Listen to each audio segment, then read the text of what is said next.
Hello.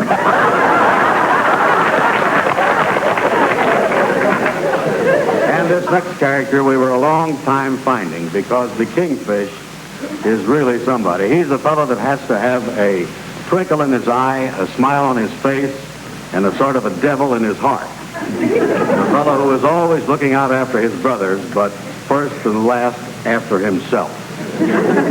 Now, when this fellow comes out and when he's on television, I think you'll realize that this really is the kingfish. In fact, we predict that all the characters we have, when you see them in the television film, they'll all come to life in front of your eyes.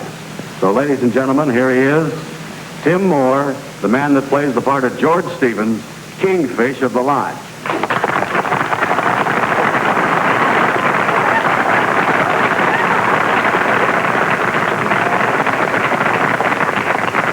Don't forget, we is all brothers in that great fraternity, the Mystic Knights of the Sea.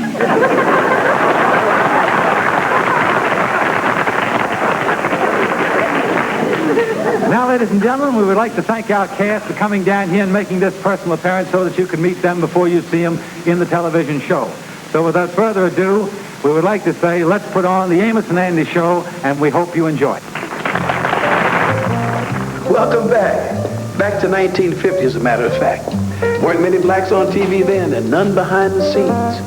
In those days, we mainly played funny maids and chauffeurs. There was no civil rights movement, no black power, no Supreme Court decision. There was no logical way for television to develop an all-black cast program, no way but one. What began as a dilemma for the network was how to get Amos and Andy on TV. It became the golden opportunity for a group of little-known black actors to create a lasting impression on a new medium. I want you to see Amos and Andy the way I saw it back in 1951. We've taken the highlights of a real classic show, Kingfish Sells a Lot. If you love it or if you hate it, it kept the country laughing.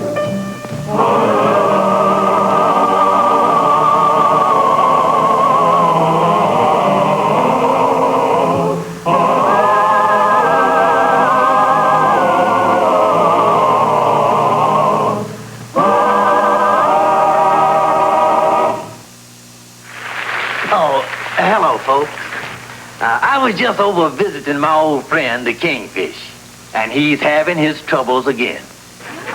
Look, George, you're not a real estate man, you're not a businessman, and you don't know anything about investment. Oh, is that so? You see this head here of mine? Well, there's a lot of ideas growing in this head. Well, if what's growing on the top is any sign of what's growing inside, it must be pretty bad. You know, George, I wouldn't feel so bad about it. But this is one of the things you said would bring us security in our old age. Well, honey, there's still hope. Outside of the $50 we got from that movie company when they used the lot as a location for a picture, this lot has been a dead loss to us. I still see that's valuable property. And someday they're going to develop that whole area with new homes. You wait and see. As I was saying, George, we were counting on this lot for security. And I don't know what we're ever going to be able to do with it. Well, honey, maybe we can sell it. Well, you bought it, George. You sell it.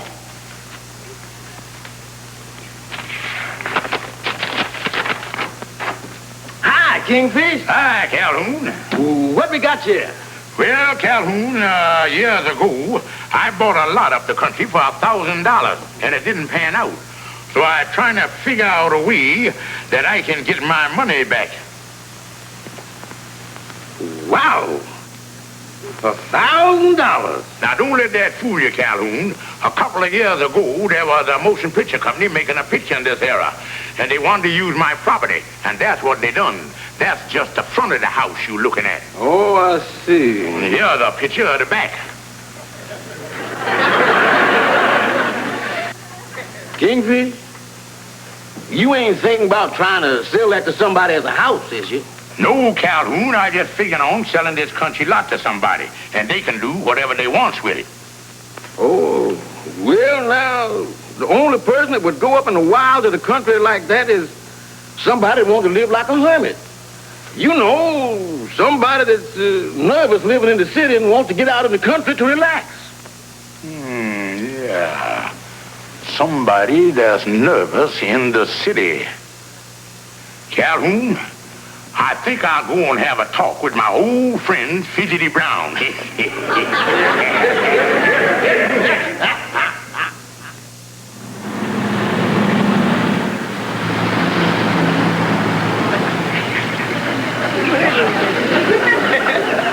Well, we ready for the Panamora now, Kingfish? That's right, Andy.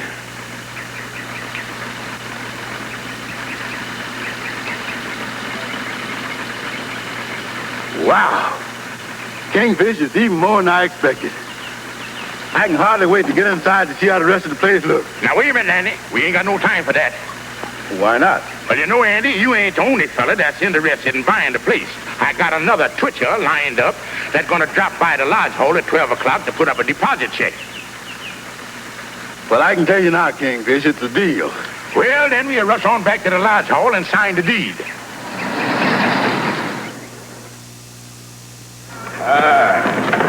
Yeah, you take this one, Ivy. Yes. Come on.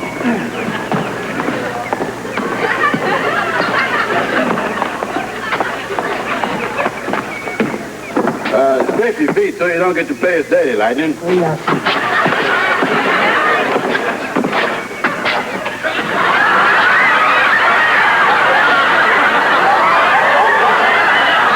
the door, Lightning. We don't want to get no flies in here.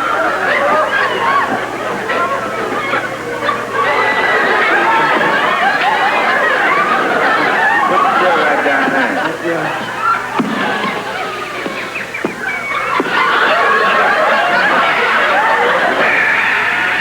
Good old fresh air.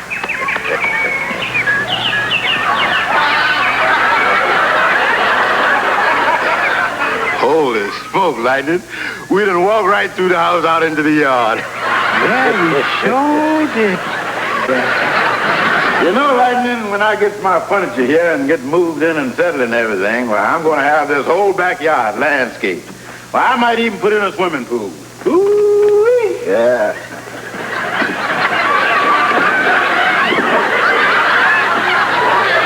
Holy smoke, we walk right through again, Lightning.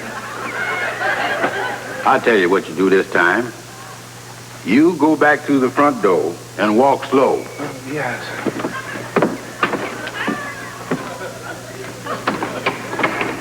Well, what'd you run into this time, Lightning? Missed it again. Well, I'll tell you what we'll do this time, Lightning. You walk around back there, and I'll walk around out here. And we'll check with each other and see what we run into. Okay, Mr. Andy.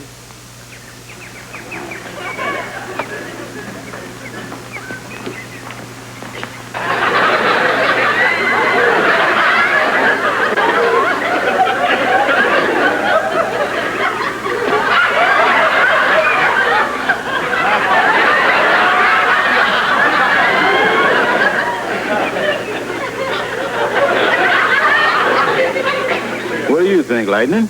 This sure is a thin house.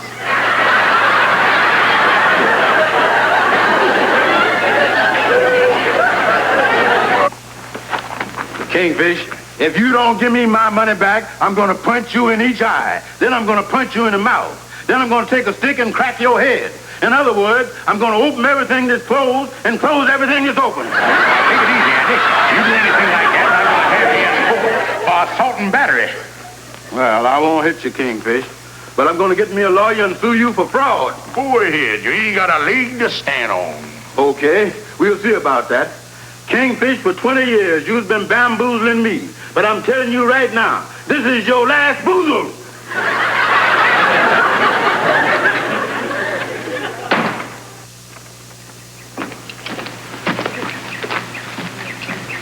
Now, if you got the other end of that hose clear around there? Oh, yes, all covered up.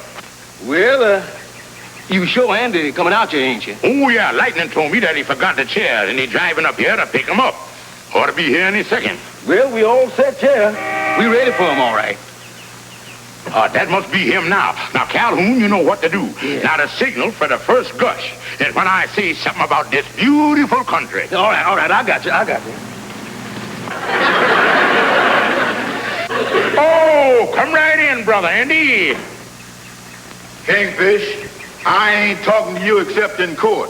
And besides, you is trespassing on my property that I'm going to make you take back. Now wait, Brother Andy. The reason I is up here, I decided to give you your money back. Oh, you did, huh? Yeah, I realized that I charged you too much for the place. Because actually, there's nothing around here but beautiful country.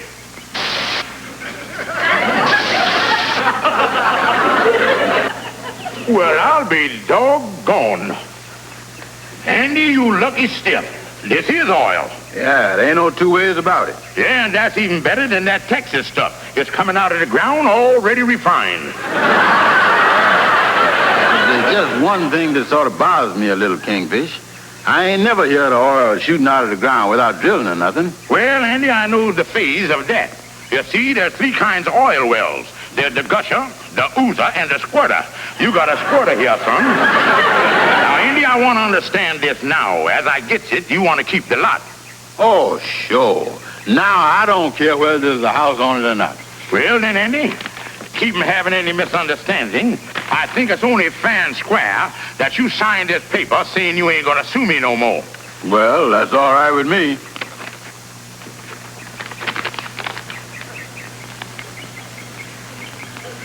Well, there is, Kingfish. Well, thank you, Brother Andy.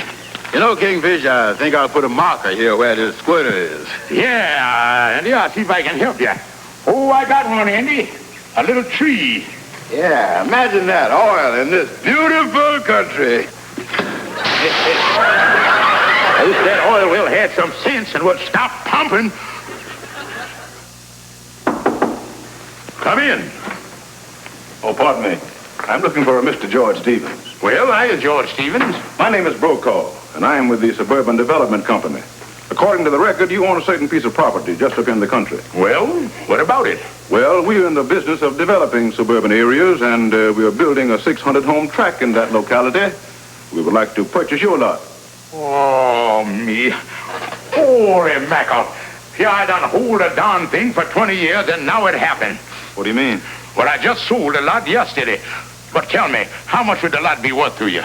Well, we have paid as high as $2,000 for similar lots. Look, mister, I'll get the lot back. You call by a little later this afternoon, and I'll have it for you. All right, Mr. Stevens, I'll do that. We want to acquire these lots as soon as possible. Goodbye. Well, goodbye.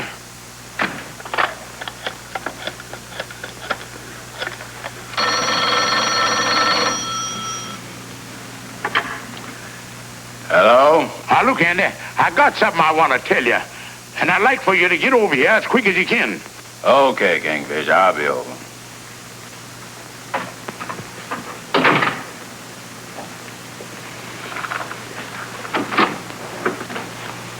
Oh, come right in, Andy. Have a seat, son. I want to talk to you. Well, what's up, Kingfish? Well, Andy, I couldn't sleep last night. My conscience bothered me about selling you that lot. So I decided to give you your money back. Give me my money back. Look, son, in a weak moment, I rigged up that oil thing. There ain't nothing there but a hose under the ground with a bicycle pump on the other end. Andy, there's no oil there. What? Andy, here's your $1,000. Now, you give me the deed, and you let bygones be bygones. All right, son, here, you can just sign the transfer there. There's your $1,000, and now we're all back just like we started. Yeah, but Kingfish, there's one thing that still puzzles me. You ain't never had no trouble with your conscience before. Well, Andy, I'm going to tell you the truth. You're going to find it out sooner or later. I was right about that land 20 years ago. They are going to develop it. And I got a chance to sell it to the Suburban Development Company for $2,000. Matter of fact, Mr. Brokaw will be out here this afternoon, and I'm going to close the deal. Well, if I was you, Kingfish, I wouldn't bother about waiting for Mr. Brokaw. And why not? Because I sent him over here in the first place. I is the Suburban Development Company. Andy, you double-crossed me. How could you do underhanded like that? Amos and Andy became the surprise TV hit of 1951. One of its brightest stars was Broadway's Alvin Childress. Hello, folks. I'm Amos. You'll have to excuse me. I'm in a hurry today. I got to go down to the court. Yes, folks, my old friend the Kingfish is in trouble again. Well, I read for Mr. Jim Fonda. His name's James Fonda.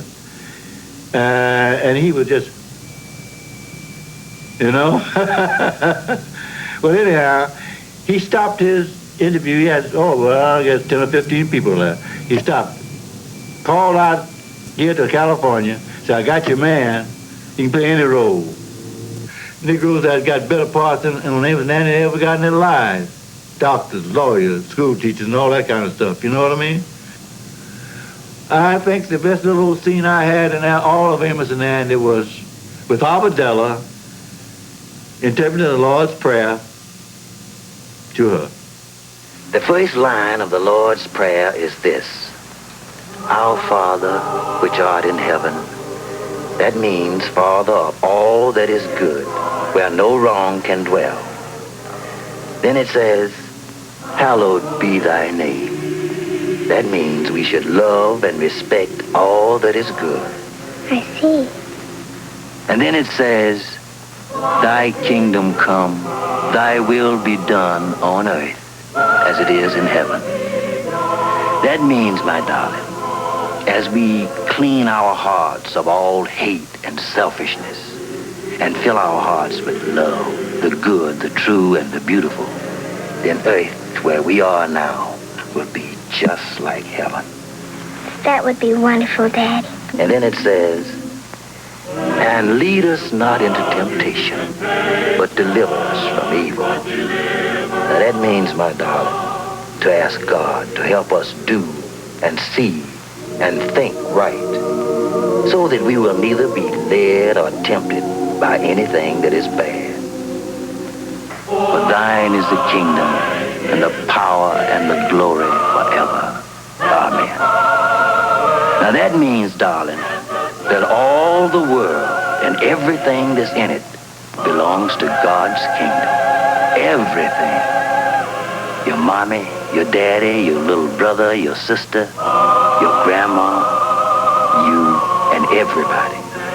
And as we know that, and act as if we know it, that, my darling daughter, is the real spirit of Christmas. That's good, Daddy. George Stevens, it was bad enough opening Andy's letter.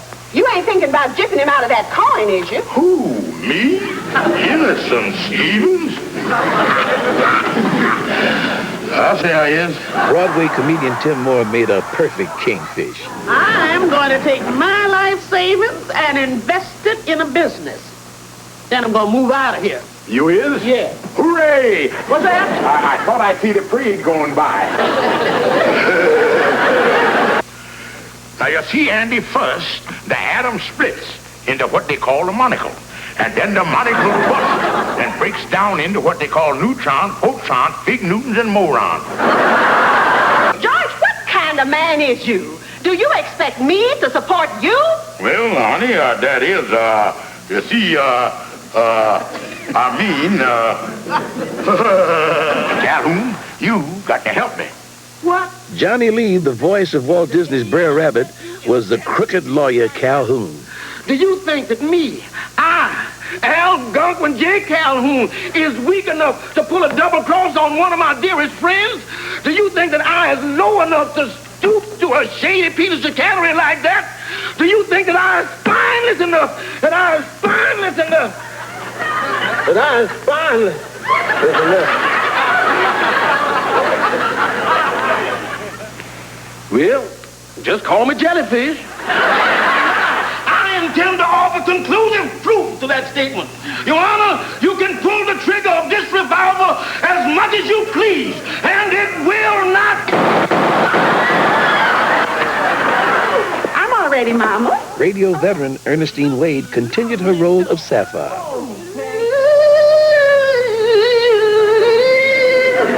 Here comes the bride. Honey, would you cut that out? The neighbors will think the cat fell in the washing machine again. Now, look, George, I don't want any argument. It's about time you met some decent people instead of that horrible, uncouth group you associate with. It would do you good to meet a man with accomplishments like Mr. Van Pelt. Well, I done met all the accomplished people I want to know. Like Andrew Brown, for instance. Yeah, like Andrew Brown. Well, what, may I ask, has he ever accomplished? Well, he, just yesterday, he had a run of 13 balls in the side pocket without once leaning on the pool table. Look, honey, I gotta go out. It's about our anniversary. What do you mean it's about our anniversary? I can't tell you, but you're gonna see something tonight that's gonna make your eyes pop out.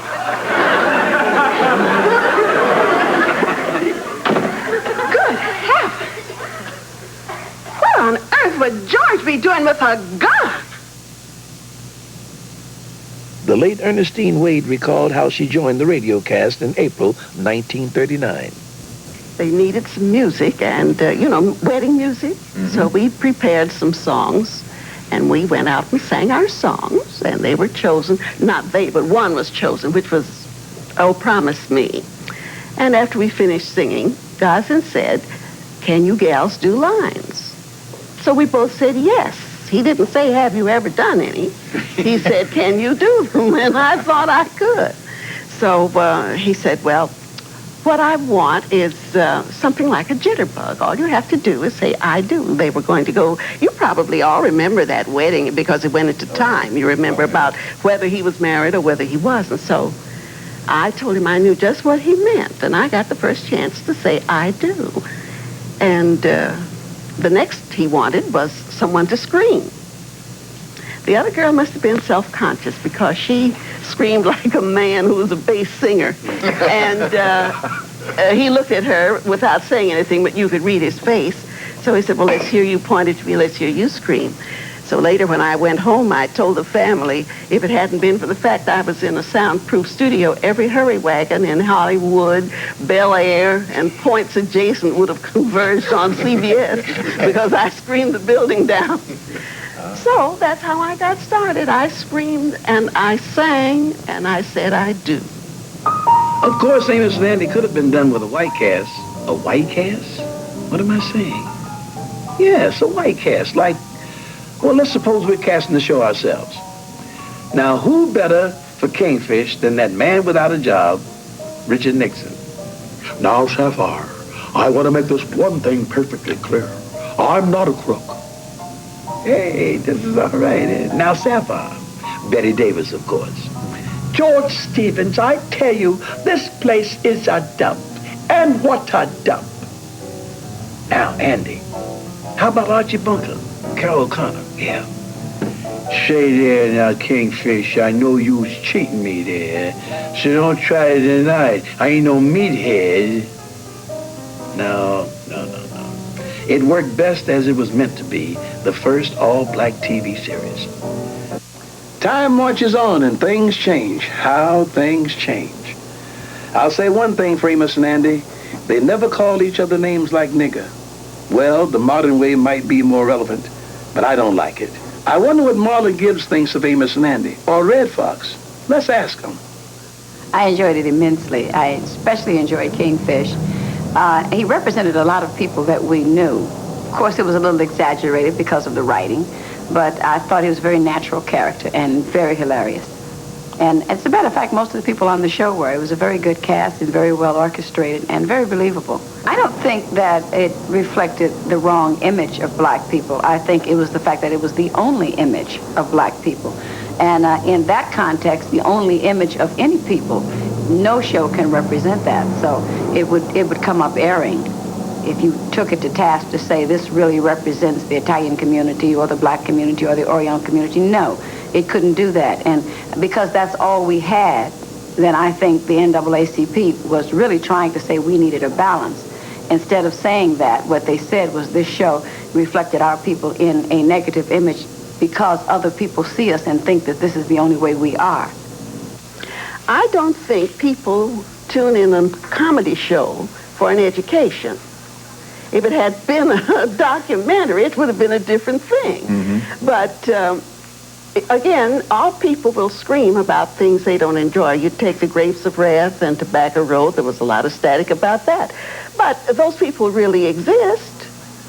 Their names might not be the same, but their prototypes exist, and there's no need to deny the existence of something just because you don't like it. I thought it was a situation comedy that depicted black people, some black people, in an element And it was comedy, man. It was laughs there. And that's what it's all about. Get some laughs and you're not hurting anyone. Some people said, hey, man, he shouldn't be doing that. But they look at their mother and father around the house sometime, they see the same things happening. You know, and like I used to sit backstage when Kingfish, I can't think Tim Moore. I used to stand backstage next to a chair. His wife used to sit backstage in Apollo and all the places we worked in the Chitlin Circuit, and I'd stand backstage with her while he was on stage. So more or less I learned most of my professionalism watching him perform. Whatever he was doing it for that era. And it made it possible for me to do something so that after me, some other youngsters can do something. And after them, they can do something. So that's where it is, you know. I thought it was a funny show and a funny dude, the whole cast.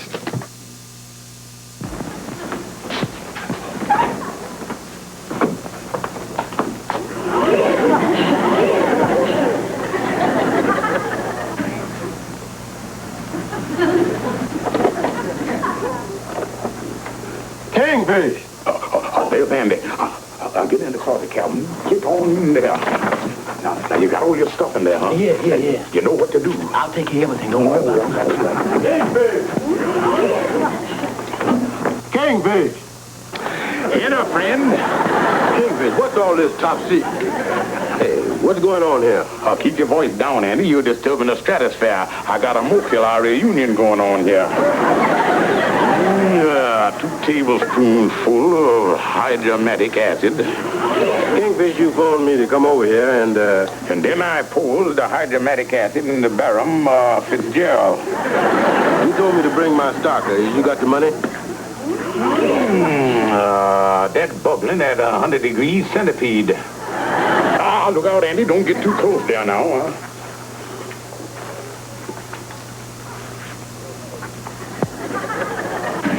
Stand back, Andy.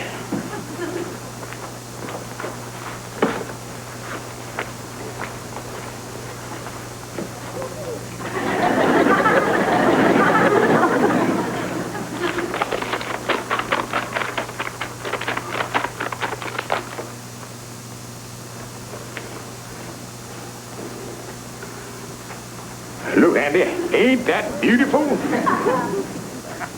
Well, what is it? Invisible glass. Invisible. It's slipping. It's slipping. I'm going to drop it.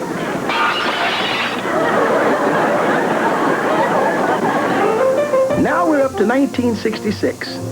Sidney Poitier stars in 3 pictures this year. I Spy is in his first season on NBC with Bill Cosby. CBS plays the first network TV show produced by a black, Harry Belafonte. CBS also canceled the reruns of Amos and Andy. Now, this wasn't just a snap decision. The NAACP had been trying to get the TV show off the air since 1960. After 13 years of reruns, it finally became a casualty to the civil rights era. The symbolic value seemed a major victory at the time. A mighty television network had actually bowed to the pressure from a private organization devoted to the betterment of black people.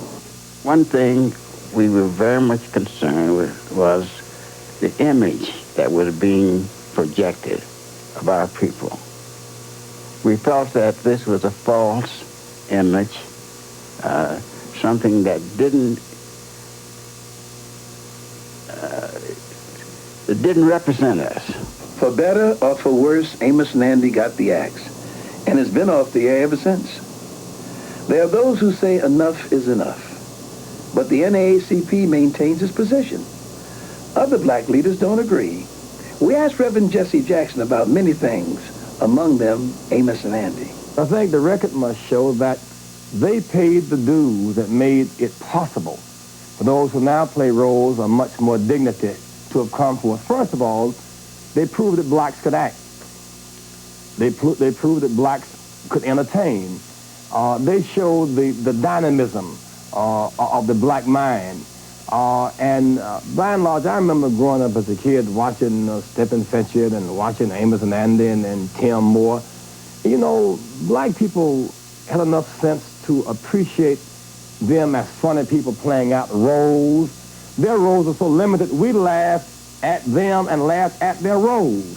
But after all, in the same period where all that was on radio and TV, out came Martin Luther King, out came Malcolm X, out came Adam Powell, out came Dr. Howard Thurman, Dr. Benjamin E. Mays, and so there was a tradition of our community of funny people who played even in these minstrel shows. But then there was another tradition. It did not dominate black life to the extent that it has been projected to be. Even to this day, George, our struggle is for a struggle of balance to show the breadth and depth of the black experience. I won't try to compete with the eloquence of Reverend Jackson, except to agree with him wholeheartedly. Black people have made tremendous strides in all areas of human endeavor. Not the least of these is show business. I remember those old days, too. I went through a lot of back doors so black performers can go through front doors today. And let me tell you, my friends, things are a lot different now, a lot different. Much of what we have we owe to a handful of pioneers. When Tim Moore, Spencer Williams, Ernestine Wade, Alvin Childridge, and Nick Stewart went before those cameras, there were no standards. There were no black shows. Everybody I knew watched Amos Nandy, and we liked it. But we didn't see it as the epitome of black life. We saw it as comedy. No individual or single work can speak for a people. What Amos Nandy had going against it is that it was all alone out there like an astronaut on the moon. Somebody had to be first. This was first. And now it's history. Can't we see it that way if we can see it at all? Hollywood history has a lot of stains on it, but I don't think Amos Nandy's one of them. These early TV pioneers should join their fellow artists in a place of honor along with many others. Louise Beavers, Ethel Waters, Hattie McDaniel. Hattie McDaniel told someone a long time ago what it was like to be black in Hollywood. She was asked if she found it degrading to play one maid after another on the screen. She said, in Hollywood, I got two choices. I can play a maid in the movies for $700 a week, or I can be a maid for $7 a week. Let's face it, as the Hollywood Observer once observed, this is a town with people lined up to be first to be second. It's easy to be second if someone else had the guts to be first. Besides, as Jesse Jackson said, our struggle is a struggle for balance. And tonight, we've tried to present both sides of the story in a continuing controversy. This is George Kirby. Thanks for joining us. Now I'm going to sit back and watch some classic scenes. Well, just what kind of fur is this anyway, Kingfish? Andy, that's the rarest of all wildlife. The rare and beautiful and elusive mink. Yeah, Andy, just like this animal here. That looks more like a fox to me. Oh, Andy, that's a long-legged mink. I seen mink in the window once, but it didn't look nothing like this. Now then, George, what did you have to say? Well, the same thing I said when I was in the third grade. The sooner I get out of school, the better. Now, would you mind telling the court under just what circumstances you met the defendant? Well, about 18 years ago at a carnival. I reached in my pocket to get my wallet and shook hands with Mr. Stevens. I feel kind of sorry for the Kingfish. But you know, you can't much blame the Kingfish for wanting the folks down in Marietta to think he's a big shot up here. It's just human nature for everybody to want somebody to think that they is important. I guess that's what keeps a lot of us going in life. George, it's only 12 o'clock. Why do we have to leave so early? Well, honey, you know the night when we were dancing the rumba and I sideswiped Miss Van Pelt, I think I dislocated one of my vertigos. Too bad, George. Get my coat. You're not going to get out of it. We need some money in this house, and it's your job to bring it in. Honey, ain't I always been an adequate provider? No. Well, I was going to answer that question myself. And you know, Andy, every pilot got to have a 20/20 vision. So step right around here, and I'm going to give you a visibility check. Now, Andy, face the blackboard. Now, cover up your left eye. How much is 4 times 5? 20. Now, Andy, cover up your right eye. Now, how much is 10 times 2? 20. Well, Andy, you got a 20/20 vision, all right. Oh, boy, a cup of coffee, please. Yes, sir. 1 cup of coffee coming up. George, Stephen, do you work here? Well, see, the thing is, what I mean is...